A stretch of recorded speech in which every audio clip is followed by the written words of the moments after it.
Hello, in today's video I'm going to show you how to add a clickable link to a document that you've created on Canva. So the first thing you'll want to do is just open up a document that you're working on.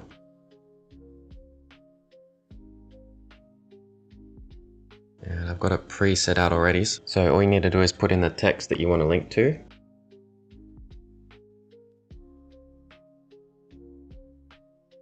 And then all you want to do is highlight the text that you want it to be linked to. And press this button here, link.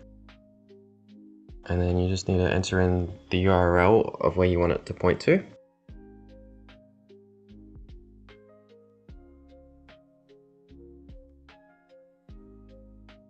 Press enter, and usually you want HTTPS.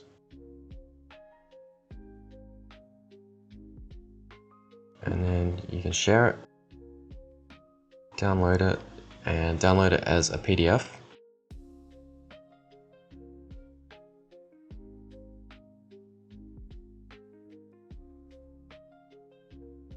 And when it's done, just open it up, double check it, click on the link, and it should take you to the URL that you entered.